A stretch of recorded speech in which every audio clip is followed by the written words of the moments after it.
இன்னொரு கேள்வி என்னன்னு பாத்தீங்கன்னா, நீங்க என்ன சொல்லிருக்கீங்க, நீங்க ஆட்சிக்கு வந்தீங்கன்னா வேளாண்மை தான் அரசு தொழிலாகவே அப்படின்னு சொல்லிருக்கீங்க.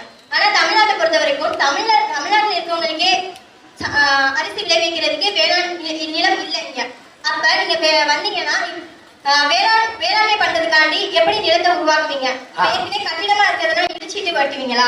அதான் நினைச்சு இப்ப ஏற்கனவே வந்தவங்க என்ன சட்டம் போட்டோம்னா விளைநிலங்கள் விற்பனைக்கு அல்ல சட்டம் போடுவோம். அது ஏற்கனவே பிரச்சனை போயிட்டு இருக்குதா? அதான் அதுக்குதான் சீக்கிரம் தேர்வு பண்ணிருக்கின்றேன். அதுக்குதான் சீக்கிரம் தேர்வு பண்ணிருக்கின்றேன். நான் என்ன சொல்றேன்னா, அம்மையார் ஜெயலலிதா சட்டசபையில பேசும்போது 21 லட்சம் ஏக்கர் விளைநிலங்களை நான் உருவாக்க போறேன்னாங்க. அவங்க உருவாக்கல. 21 லட்சம் ஏக்கர் விளைநிலங்களை உருவாக்குவதற்கு அரசின் இடங்கள் இருக்குது. நீங்க அவங்க சட்டசபையில பேசுற பேச்சு இருக்கு. 21 லட்சம் ஏக்கர் கூட எனக்கு தேவையில்லை. எனக்கு 15-20 லட்சம் ஏக்கர் இருந்தாலே நான் உலகத்துக்கு சோறு போட்டுப்பேன். அதனால இருக்கிற விளைநிலங்களை பாதுகாப்பது, புதிய விளைநிலங்களை உருவாக்கிக் கொள்வது, விவசாயத்தை விட்டு வெளியேறும்போது இப்ப நீங்க ஒண்ணு வேணா அதானி அவர்களுக்கு எங்க ஊர் கமுதியில 5000 ஏக்கரை 6 மாசத்துல வாங்கி கொடுத்துட்டாங்க ஜெயலலிதா. இப்ப நான் நீங்க விவசாயத்தை விட்டு வெளியேறினீங்கன்னா அந்த நிலத்தை நான் உங்ககிட்ட குத்தகைக்கு எடுத்துப்பேன். லீஸுக்கு சொல்றோம்னா அப்படி எடுத்துப்பேன்.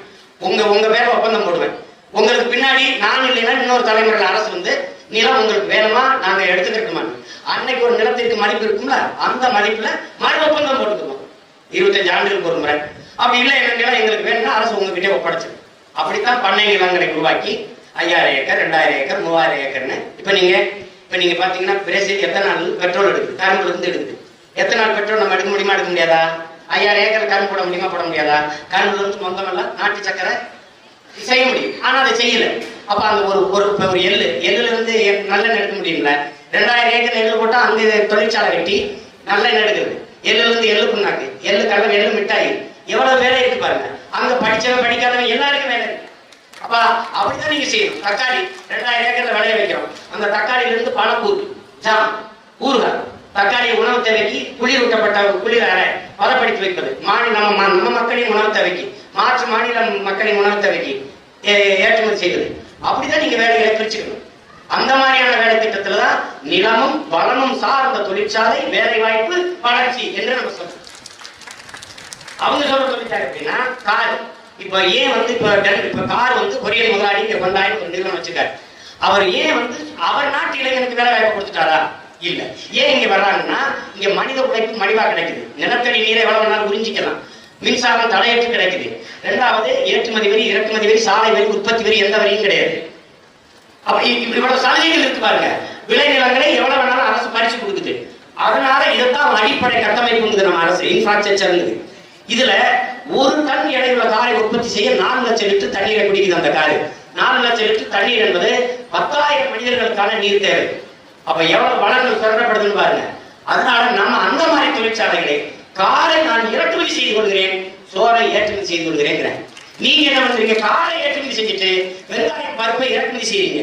130 கோடி மக்களை வச்சிருக்கிற நீங்க வெங்காயம் பருப்பை இறக்குமதி செஞ்சீங்கன்னா எவ்வளவு பெரிய உணவு பஞ்சத்தை எதிர்நோக்குவீங்கன்னு பாருங்க. அதனால நாம நிலமும் வளமும் சார்ந்த தொழிற்சாலை, வேலை வாய்ப்பு, வளர்ச்சின்னு சொல்றோம். அண்ணா வணக்கம்ண்ணா. நான் எனக்கு என்ன கொஸ்டின் அப்படின்னா, நீங்க சொன்னீங்க பெண்கள் எல்லாம் முன்னாடி வரணும்னு. முன்னாடி வர தயாரா இருக்கும். எங்களுக்கு செக்யூரிட்டி என்னென்ன இருக்கு? நம்மதான் செக்யூரிட்டி. முன்னாடி வரவே செக்யூரிட்டி. இப்ப சுபாஷ் சந்திர போஸ், மாவீரன் சுபாஷ் சந்திர போஸ் படை கட்டும் போது இந்திய தேசிய ராணுவத்தை முதல்ல நீங்க பெண்மகள் யாரு? லட்சுமிங்கிற ஒரு பெண்மகள் தான். நீ முன்னாடி வருவதுதான் நமக்கு பாதுகாப்பு. ஆமாண்ணா, நாங்க முன்னாடி வரோம். அந்த காலத்துல முன்னாடி வந்தாலும் தூக்கி போக எங்களுக்கான சப்போர்ட் இருந்துச்சு. இந்த காலத்துல எங்க கற்புக்கு என்னன்னா இருக்கு இந்த சொசைட்டில. தங்கச்சி பல லட்சக்கணக்கான அன்னைக்கு இருக்கும் உனக்கு தம்பி இருக்கோம்னா எல்லாரும் இப்போ நியூஸ் ரிப்போர்ட்டர் அவங்கதான் எல்லா இடத்துக்குமே எல்லா நியூஸுமே கொண்டு போறாங்க. அவங்க அவங்களோட வாழ்க்கையாளர் தான் பண்ணிக்கிறாங்க. அதுக்கு என்ன சொல்றீங்க? இது எப்படி சொல்றது? நிறைய புலிகள் சிங்கங்கள் வாழ்ற காட்டுலதான் மான் வாழ்ந்த தங்கச்சி, பூனை வாழ்ற வீட்டுலதான் எலி வாழ்ந்த தங்கச்சி, ஆபத்தாக வாழுங்கிறான் ஹிட்லரு. என்ன நீங்க எதிர்நீச்சல் போட கத்துக்கொள்ளுங்கள், எதிர்ப்பிலேயே வாழுங்கிறான் போசோ. இது இல்லைன்னா ஒண்ணு இல்ல, நீ நில்லு, நிலா அண்ணன் நிக்கிறேன், அன்னைக்கு பல பேர் உனக்கு நிற்பான். நீ கவலைப்படாத, பயப்படாத. பயந்துக்கிட்டு வெளியில போனா எல்லா ஆம்பளை பிள்ளையும் சிரிச்சு வாணும் பறிச்சு வாணும் கேள்வி வீட்டுக்குள்ளே முடங்கி கிடைக்க முடியல. செருப்பு கட்டி அடி சரியா.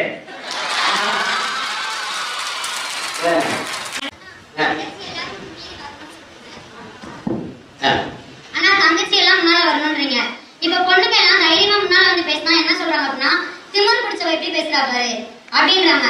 சப்போஸ் அந்த பொண்ணால சாதிக்க முடியல, என்னோட கருத்தை ஏத்துக்கவே மாட்டேங்கிறாங்கப்ப அவளால தாங்க முடியாம கண்ணீர் வெளியாங்க, நீலி கண்ணீர் வடிச்சு சாதிக்கிறா அப்படின்றாங்க. அப்புறம் எப்படி என்னால முன்னேற முடியும்? தங்கச்சி,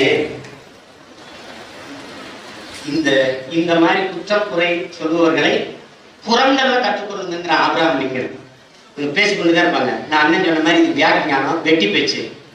சாதித்த எல்லோரும் இந்த மாதிரி சங்கடங்களை விமர்சனங்களை எதிர்கொண்டுதான் சாதிச்சிருக்காங்க. இருக்கட்டும், நீ திமிரு என்றால் நீ என்ன, இது தன்னம்பிக்கையின் நிமிர்வு என்று எண்ணிக்க. நீ அப்படி எண்ணிக்க. நான் என்பதை அகந்தையா பார்க்காத, அடர்த்தியான நம்பிக்கை அப்படி பாரு. என்னால முடியும் திமிர் ஏன் நினைக்கணும்? என்னுடைய செல்ஃப் கான்பிடன்ட், என்னுடைய தன்னம்பிக்கையின் அடர்த்தி அப்படிதான் பார்க்கணும். விமர்சனம் இல்லாம தங்கச்சி வேலைக்காக விளையாட முடியாது, விமர்சனம் இல்லாம வெல்ல முடியாது. நீ ஒன்னு பாரு, நான் ஒண்ணு சொல்றேன். என் தலைவன் எனக்கு சொன்னதை நான் உனக்கு அண்ணன் சொல்றேன். விமர்சனம் என்பது வெறும் சொற்கள் தானே ஒழிய நம்மை காயப்படுத்தும் கற்கள் அல்ல. வைரக்கல்லாக இருந்தால் எடுப்போம், வெறும் கல்லாக இருந்தால் தடுப்போம். அவ்வளவுதான் அதுல இருக்கிறது. நீ லெனின் சொல்றான், உன்னை விமர்சிப்பவர்களுக்கு நிரூபிக்க நீ போராடுவதை விட உன்னை நம்பி நிற்பவர்களுக்கு உண்மையா இருக்க போராடுங்க. யாரோ ஒண்ணு தெரியுமா, மகளிர் தினத்துல ஒன்னு சொல்லணும்னு நினைக்கிறேன். உலகத்தில் நீ எவ்வளவு உயரத்திற்கு போனாலும், எவ்வளவு பெரிய புகழ் பெற்றாலும் அதை கண்டு பொறாமைப்படாத ஒரே ஒரு உயிர் இருக்குன்னா உலகத்துல தாய் தாங்கிறான். அந்த தாய் என்னைக்குமே உனக்கு வந்து துணையா இருப்பாங்க. தாய் மட்டும் தன் பிள்ளை வந்து நம்பாம இதெல்லாம் இல்ல. என் தாய் தந்தையெல்லாம் என்னை அப்படி நினைச்சிருந்தா இந்த இடத்துல நின்றுக்க முடியாது. எந்த எதிர்பார்ப்பையும் என்னை வச்சுக்கல. பணம் அனுப்பல, நான் உன்னை சினிமாவுக்கு தானே போச்சோன்னே நீ எந்த வேலையை செய்யற, ஒரே நம்பிக்கை தான். எது செஞ்சாலும் என் மகன் சரியா செய்வான். அதை தாய் தான் நம்புவான். தைரியமா உலகத்துல ஒருத்தருக்கு உன்னை நம்புறேன், அண்ணன் உன்னை நம்புறேன், நீ சாதிப்ப. நீங்க வந்து இந்த மாதிரி பெண்கள் முன்னாடி வந்து இதெல்லாம் பண்ணணும் அப்படி சொல்றீங்களா? அது எந்த மாதிரி நடைமுறைப்படுத்தணும்? ஒரு மாற்றம் இருக்கு. இப்ப நான் இருக்கேன்னா வந்து என் தாய்மொழியை மீட்கணும்னு நினைக்கிறேன். அப்படிங்கும்போது என் தாய்மொழியிலே நான் பேசுறேன், கூடுமானவரை பேசுறேன். இப்போ ஊழல் லஞ்சத்தை எதிர்க்கணும்னு நினைக்கிறேன். அப்படின்னா மாற்றம் என்பது அண்ணல் காந்தியடிகள் என்ன சொல்றாங்க, இந்த உலகத்தை நீ எப்படி பார்க்க விரும்புறியோ அந்த மாற்றத்தை உன்னிலிருந்து தொடங்குகின்ற. நான் வந்து ஊழல் லஞ்சத்துக்கு எதிராக இருக்குன்னா நான் ஊழல் லஞ்சத்துக்கு எதிராக இருக்கேன். அப்படி ஒவ்வொருத்தரும் மாறுவதுதான் சமூக மாற்றம். அதை தான் எதிர்பார்க்கிறது. இப்போ எல்லாரும் வந்து தெருவில் நின்று போராடணும். நேற்று அந்த பெண் கொல்லப்பட்டவொடனே விபத்துக்காளானவொடனே மாணவர்கள் இளைஞர்கள்லாம் வந்து போராடினாங்க. போராடியவர்களுக்குத்தான் அந்த மனநிலை இருந்ததுன்னு சொல்ல முடியாது. பார்த்த ஒவ்வொருவருக்கும் அந்த போராட்ட மனநிலை இருந்தது. ஆனா எல்லாரும் பங்கேற்க முடியாது. ஆனால் அதான் நீங்க சொல்ற லெனின் என்ன இப்ப புரட்சியாளர் சேகுவார் என்ன சொல்றாரு, ஒரு அநீதியை கண்டு பொறுத்து கொள்ள முடியாமல் நீ கோவப்பட்டினா நீதி என் தோழன் தானே. நீங்க வீட்டுல இருந்து கூட என்ன இப்படி நடக்குது, இந்த அநியாயத்தை நடக்குது அப்படின்னு நீங்க கோவப்படுறது கூட ஒரு வித பங்களிப்பு தான். எது நடந்தாலும் எனக்கு என்று போகாம இதை சரி செய்யணும்னு என்று நம்மளை சிந்திக்கிறோம்ல, அதுவே ஒரு பங்களிப்பு தான். அப்படிப்பட்ட பங்களிப்பு தான் நம்ம பெருசா கேட்கணும். நம்ம இப்ப முன்னாடி ஸ்டெப் எடுத்து அந்த ஒரு விஷயம் நடக்குது அதுக்காக தட்டி கேட்கிறோம்னா பின்னாடி நமக்கு பிரச்சனை வரும் அப்படின்றது அதை எப்படி பேசணும்? அதுதான் நமக்கு எதுக்கு பிரச்சனை எல்லாம் விலகுவதுதான் இந்த நாட்டுக்கு பிரச்சனையா இருக்கு. பிரச்சனையை கண்டு அஞ்சாதீர்கள், எதிர்கொள்ள கற்றுக்கொள்ளுங்கள், எதிர்கொள்ள பழகுங்கள். நீங்க இங்க பாருங்க, இங்க தங்கச்சி இங்க பாருங்க, அண்ணனை பாருங்க. முதல்ல இங்க பாருங்க, முதல்ல ஜெயில் சிறையில போடுறாங்க.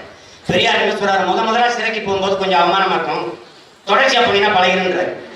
அது மாதிரி சிறைக்கு போகும்போது அச்சமா இருக்கு. தொடர்ச்சியா 5 முறை ஒரு வருஷம் திரும்ப போட்டாங்க.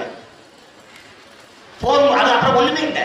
எப்பவுமே இந்த சிறை, இந்த அச்சுறுத்தல் பொறுக்கிகளை, திருடர்களை சிறை சிதைக்கு, போராளிகளை எப்பவுமே சிறை செதுக்கும். அதை நல்லா கவனத்தில் வச்சுக்கணும். நீங்க அச்சப்படுவதனால எதையும் அடைந்து விட முடியாது. இழந்துவிட்ட உரிமைகளை போராடித்தான் பெற்றாக வேண்டும், பிச்சை கேட்டு பெற முடியாதுங்கிறார் அண்ணல் அம்பேத்கர். அதை கவனத்தில் வச்சுக்கோங்க. பயந்தீங்கன்னா எது ஒன்றையும் சாதிக்க முடியாது. பயம் என்பதும் அச்சம் என்பதும் கோடைகளின் தோழன், அது வீரனுக்கு எதிரி. நீங்க என்னவா இருக்க போறீங்கன்னா நீங்க பாத்துக்கங்க தங்கச்சி. போராடினாலும் சாவம், போராடலினாலும் சாவம், போராடிட்டு சாவம். என்ன